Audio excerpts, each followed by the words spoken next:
This tutorial shows how to use the command line utility to quickly analyze and compare a series of FET designs. We will use as an example the trade-off study published by Jim Wilson in a 2002 issue of Electronics Cooling.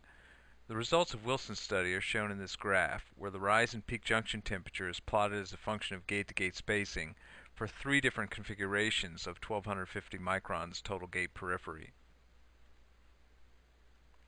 I have already configured the generic FET template to match the first case. This is 10 fingers, 125 microns wide, with gate-to-gate spacing of 25 microns. I have also set flags to record the parameters that vary in the study. For example, the number of gates parameter is set to be recorded by checking the box in this dialog. Recording these parameters will help me replicate the exact parameter names for creating a spreadsheet of values. So we'll just run this to record those parameter names.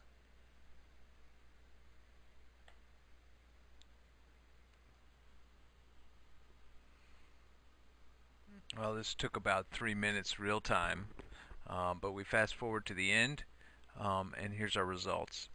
So if we go to the results menu and look at the recorded values, we'll see the results of this simulation and all the parameters that we asked to be recorded.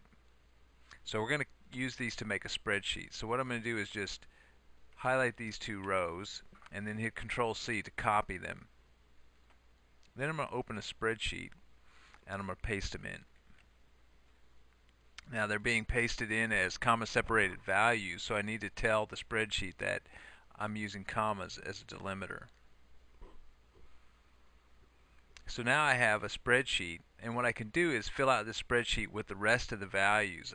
I've hidden a few of the columns here just to make it easier to display.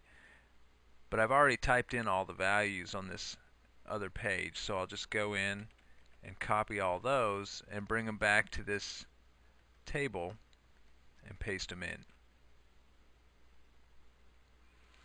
So that's my table of values that I want to use to run all my cases. So what I can do is save this as a comma separated values file. So I'm going to say save as and select CSV format and then give it a file name other than the template name. So I'll call this batch table.csv.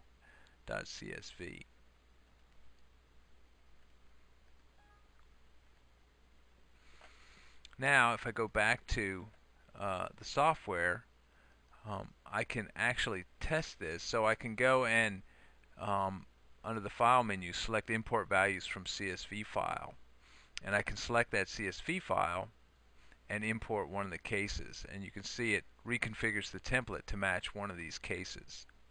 Now if I want to run all the cases, what I can do is open a command prompt and go to my folder and then just type in the command line utility, my template, and give it as input this file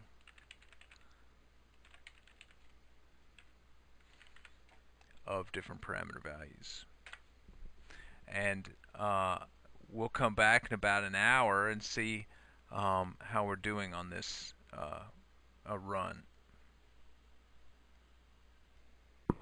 So it's been about an hour and 5 minutes, and it's just completed running all 18 cases.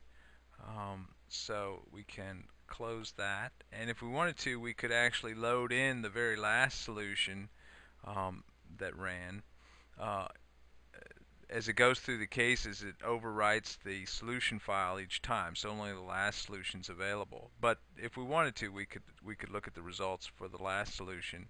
But what we're going to do is look at the recorded values again, because it's still recording values, and it's recorded values for all 18 cases. So we can copy these recorded values in the same way that we did initially.